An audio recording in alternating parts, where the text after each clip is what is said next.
So I would tell everyone that's listening to this message to go out and purchase yourself a copy of the Book of Enoch. Because a lot of people don't see the Book of Enoch as being valid. And that's because they're afraid of what's in the book. That's right. But don't be afraid. It's just like people were afraid of Revelations, right? Mm-hmm. In fact, the scripture tells you, blessed are they that read it, right? And so you need to read the Book of Enoch. You need to read it for yourself. Yeah, but the book is very deep, very, very deep. It's going to open up the eyes of your understanding even more. You know, a lot of people are just so stuck in the King James Version, and they don't desire any knowledge beyond that. That's why you can't really grow until you get more understanding and knowledge of what's going on in the world. You got to get beyond the King James Version and do a little study. And the scripture says, study to show yourself approved. That's right. And one of those things that people are so afraid to deal with is some of the content in the Book of Enoch. That's right. In particular, we're going to talk about Noah and his appearance. Now, according to the Book of Enoch, Noah was... he had white skin, colorful eyes, and blonde hair. Okay, that was Noah. But it's not that people are afraid of, because if that's all it was, then we wouldn't have no problems, right? Everybody will be okay. Let's get the Book of Enoch out there to the world. It's the other information, which we brought this out in Whited Out Part 1, and some of you may have missed it.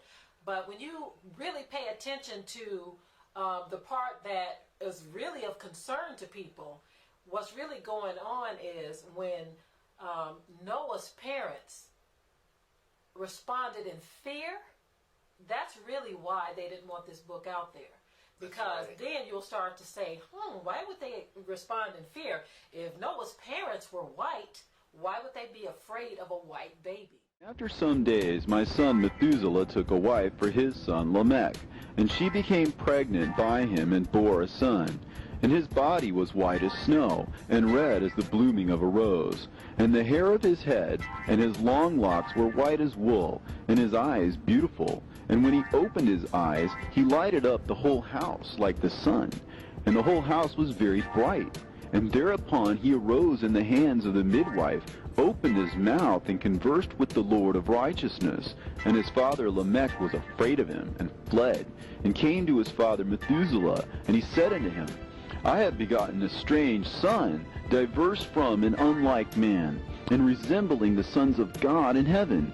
And his nature is different, and he is not like us.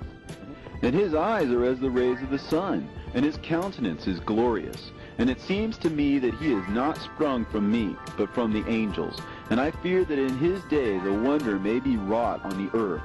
And now, my father, I am here to petition thee and implore thee that thou mayest go to Enoch, our father, and learn from him the truth. If a black couple has an albino child today, is that child considered black or white? We all know that they're still considered black, even with the presence of white skin. This albino offspring is still capable of producing children with normal brown skin. This was the case of Noah. Noah was a black albino man with a black wife and had black children, and we will prove this. Notice how Noah's father Lamech responded to him at his birth. He responded in abject fear. He wondered why his son's skin was white. He questioned if he was the child of angels, and doubted that he even belonged to him. His concern was that his son looked nothing like him or his wife.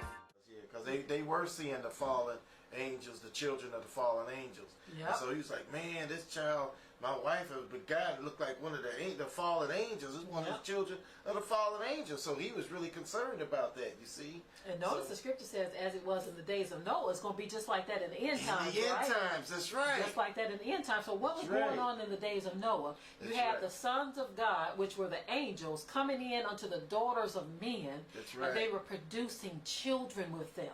Now, a lot of you say, well, they were producing giants. That was the mutation back then, okay? Just because they're not giant-like babies being born doesn't mean anything, because remember, and they probably had some normal-sized children too, because that's why Noah's parents were like, he looks like one of the children of the angels. Now, there's one more point I want to bring out about the Book of Enoch. There's this passage in the Book of Enoch that's very, very creepy. Mm-hmm. It talks about how in the last days the children of the fallen angels would bring this tyranny upon mankind in the last days. Yes. What do we see happening today? Yeah. The whole planet is being terrorized right now as we speak. That's right.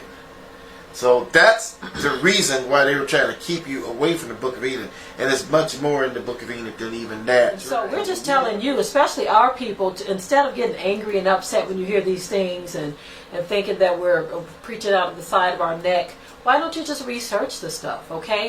That's right. There is a reason why they wanted these books removed, because there were other things that were talked about in the Book of Enoch as well.